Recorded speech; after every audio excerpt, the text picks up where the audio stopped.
أجمعين. رب اشرح لي صدري ويسر لي أمري واحلل عقدة من لساني يفقهوا قولي. سبحانك لا علم لنا إلا ما علمتنا إنك أنت العليم الحكيم. ولا حول ولا قوة إلا بالله العلي العظيم. Sambungan kita ke surat 870.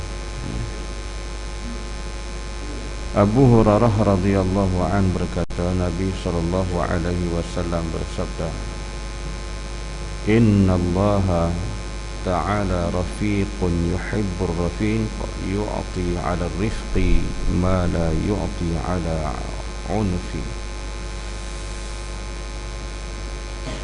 Yang bermaksud sesungguhnya Allah Maha Kasih dan Lunak, suka kepada hamba yang bersifat kasih dan lunak, dan Allah memberi hasil dari kelunakan dan ketenangan apa yang tidak tercapai dengan kekerasan dan kemarahan. Ini kita sambung yang pagi semalam. Jadi daripada Abi Hurairah radhiyallahu anhu, Nabi menyatakan bahawa sesungguhnya Allah Ta'ala itu kasih dan lunak. Rafiqun yuhibbur rafiq, suka kepada hamba yang bersifat kasih dan lunak, dan Allah memberi hasil dari kelunakan dan ketenangan apa yang tidak tercapai dengan kekerasan dan kemarahan. Jadi kalau kita bersifat dengan sifat yang baik, sifat lemah lembut, sifat kita tidak dengan sifat terburu-buru, bukan dengan sifat kekasaran, jadi keuntungannya tu banyak. Yang pertamanya berdasar hadis ni, Allah Ta'ala kasih dan sayang. Jadi bila Allah kasih dan sayang kepada kita, bermakna kita di kalangan orang-orang yang mendapat rahmat yang tinggi di sisi Allah, dunia dan juga di akhirat. Tiada ada kasih dan sayang yang lebih berfaedah, yang lebih kekal, lebih berguna melainkan kasih sayang Allah. Kasih sayang manusia dengan manusia tuan-tuan terbatas, dan kadang-kadangnya kasih sayang manusia juga ianya boleh luntur, hilang. Dan kasih sayang manusia dengan manusia bersifat sementara. Tapi bila kasih sayang Allah, kasih sayang yang kekal abadi. Jadi beruntunglah kita di kalangan hamba-hamba Allah yang mendapat kasih sayang Allah, sebab kasih sayang itulah yang diharap-harapkan pada hari akhirat besok. Dan di atas dunia ni pun, dengan kasih sayang itulah kita mendapat, orang kata apa, kehidupan yang bahagia dalam hidup kita pada dunia sementara ni. Jadi oleh itu Allah bersifat dengan rafiqun yuhibbur rafiq. Itu salah satu sifat Allah Subhanahu wa taala. Ini kalau kita baca dalam Asmaul Husna, salah satu nama Allah ada disebut Rafiq. Jadi sifat Allah itu di sebalik namanya, Allah bersifat kasih dan lunak, dan Allah memberi hasil kepada kelunakan dan ketenangan apa yang tidak tercapai dengan kekerasan dan kemarahan. Jadi bila kita bersifat dengan kata kasih, bersifat dengan sayang, sifat dengan kata lemah lembut, maka hasil yang kita dapat ialah ketenangan yang tak dicapai dengan jalan kekerasan dan juga kemarahan. Sebab jalan kita berkeras ni tuan-tuan, kadang-kadangnya bukan membawakan satu kerugian, tetapi mendatangkan banyak masalah. Bila kita berkasar, kita keras, ni satu masalah yang boleh menimbulkan banyak masalah pada diri kita dan juga pada orang lain. Begitu juga dengan marah. Bila marah yang berlebihan, kesudahan kita mendatangkan juga kerugian pada diri kita.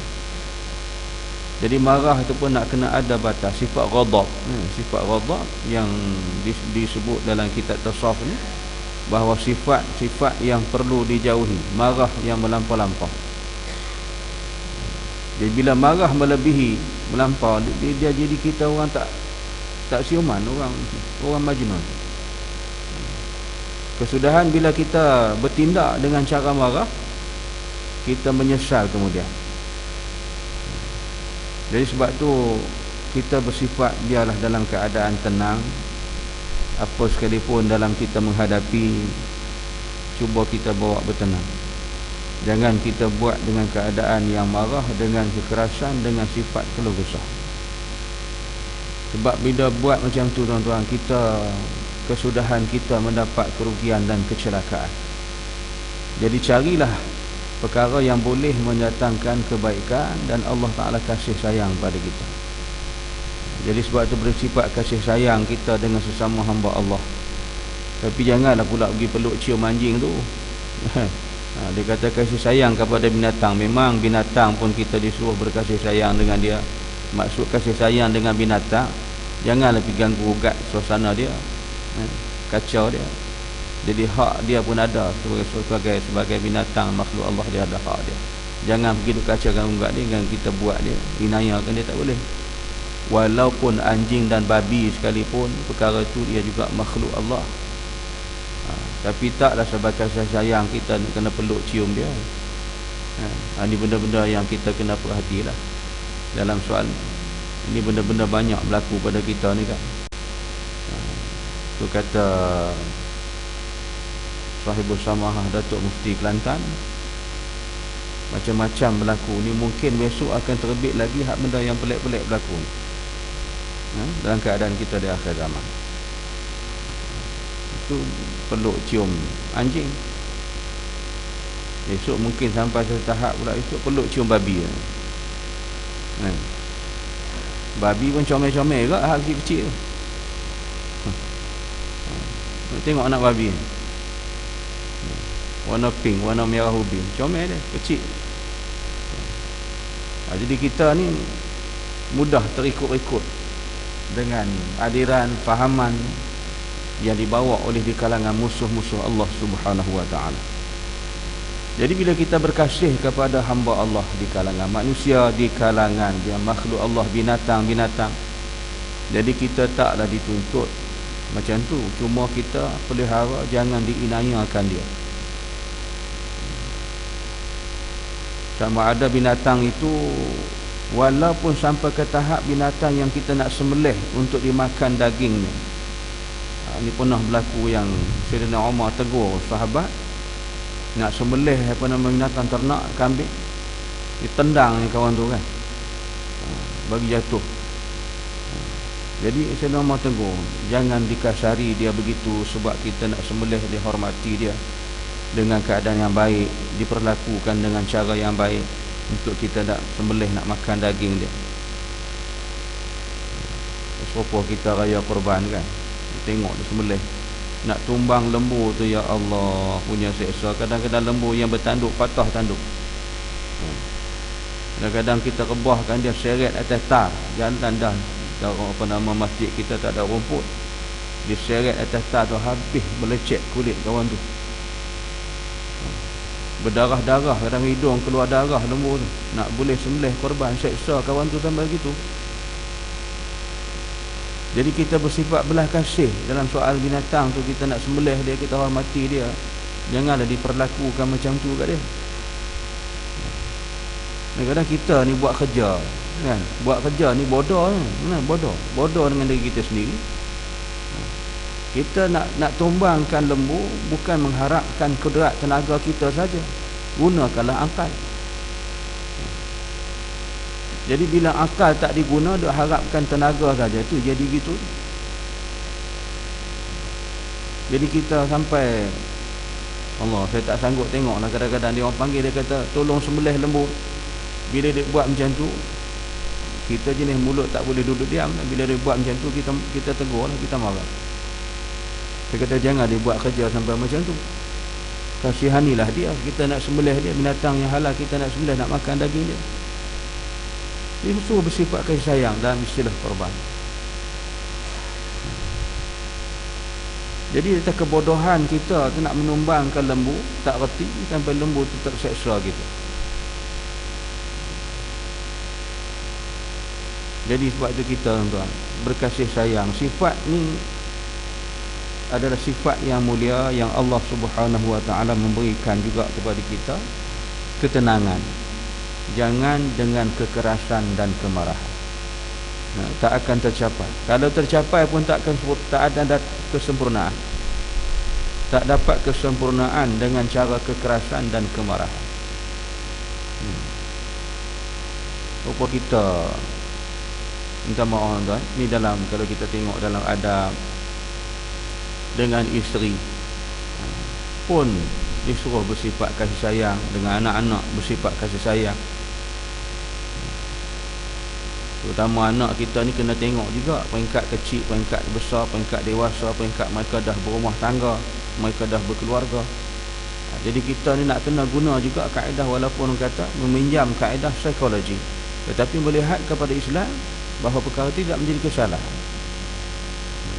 Keadaan anak kita, isteri kita, jangan bagi paksa dia macam paksa kita hamba buruh pekerja tu, paksa dia macam hamba abdi. Ini satu benda yang mendatangkan kemudaratan. Jadi kita duk tekan, duk paksa. Patutnya kita ni berbincang.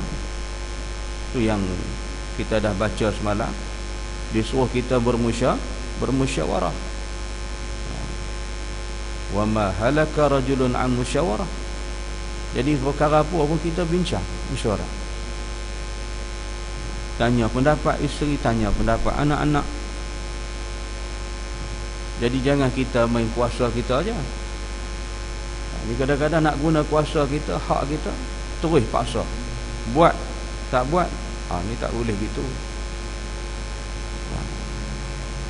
Tu pun anak-anak, kadang-kadang dia tak nak belajar, kita paksa dia. Kau pergi ni belajar, masuk. Kita tak boleh paksa. Kita kena tanya dia, terutama anak-anak kita yang nak hafiz Quran kan. Dia hafiz Quran ni berat sikit tu. Sebab dia bila hafiz Quran, anak tu nak kena beramal dengan Quran, nak kena jaga semua tu. Ada adab sebagai seorang hafiz. Jadi bila kita nak bawa dia, anak kita nak hajat ibu bapa melahirkan anak yang hafizul Quran. Tapi anak tak ada minat, tak mau. Kita dah paksa tekan dia juga. Jadi masalah. Itu yang kadang-kadang bila duduk di asrama tak sampai seminggu cabut lari. Kadang-kadang duduk di asrama tak sampai seminggu buat perangai. Jadi masalah. Jadi bila perangai dia buat itu menimbul masalah pada orang lain. Pelajar-pelajar lain nak belajar, dia tak berminat. Ni. Kadang-kadang anak kita juga mungkin dengan keadaan yang dia ni, keseramai kata-kata 5-6 orang anak kita. Di antara 5-6 orang anak ni tuan-tuan, ada di antara seorangnya, ada mungkin seduanya tak menjadi macam anak kita yang lain. Ini tuan-tuan boleh tengok dalam kitab Tarbiyah Al-Walad fil Islamiyah. Dalam soal pembahagian kasih sayang, dalam pembentukan kasih sayang pada anak-anak ni, Nabi sebut dalam tu ada hadis. Dan dia tidak mahu juga kita membeza anak-anak. Tu sebab kita buah kelapa pun tuan, satu tandan tu kadang-kalanya bukan semuanya berisi. Ada yang tak berisi, dipanggil kelapa jantan, tak berisi. Anak-anak ni manusia serupa juga, kadang-kadang dia jadi tu 5-6 orang anak, seorang dua tak menjadi. Jadi kita ni bila duk bandingkan anak-anak, hak 3-4 orang lagi menjadi, kita duk kutuk dia. Apa perasaan anak? Anak makin besar, enggak? Jadi dia mari perasaan hibah, sedih, dia rasa memencil diri, dia rasa diri dia ni tak berguna dalam keluarga. Mak ayah asyik duk kutuk dia aja, duk membela nu, banding dengan abang kakak berjaya sampai peringkat menara gading, yang kau ni tak boleh buat gitu dalam pendidikan. Enggak? Bila anak makin membesar, dia duk fikir benda tu jadi satu benda yang fobia hidup, dia akan menjauhkan diri. Ini yang kata Syekh Abdullah Nasir Alwan, bila dia lari, dia keluar daripada rumah, Di luar sana tuan-tuan, benda banyak yang akan menangkap dia.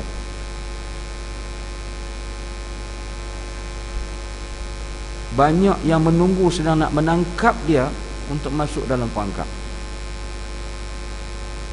Lepas itu baru kita nak menyesal, nak menangis. Nak buat apa?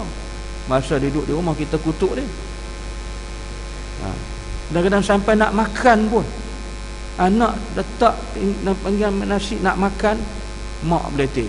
Itulah makan kuat, bekerja malas tak mau. La ilaha illallah. Bagi dia makan lah, masa dia makan. Jangan bukan makan masa kita nak beletih, bukan masa kita nak bersyarah kat dia. Waktu makan, beri dia makan, layan dia untuk makan. Dan kadang anak sampai tak jadi makan, bangkit tinggal. Jangan buat gitu tuan-tuan, daripada rezeki Allah Subhanahu wa taala. Bagi dia makan, layan dia makan, sampai waktu kita istirahat, duduk di ruang tamu ke apa, pergi duduk dekat dia, dibelai dia. Anak-anak dijadikan sebagai kawan. Kawan dalam pendidikan, jangan kawan untuk melawan, kawan dalam konsep mendidik. Jadi kita didik, duduk sebelah, tanya apa masalah dia, apa kecenderungan dia, apa kehendak dan minat dia. Jika boleh dipertimbangkan, kita share bersama, memberikan satu titik penyelesaian untuk hidup anak tu. Bersifatlah kasih sayang.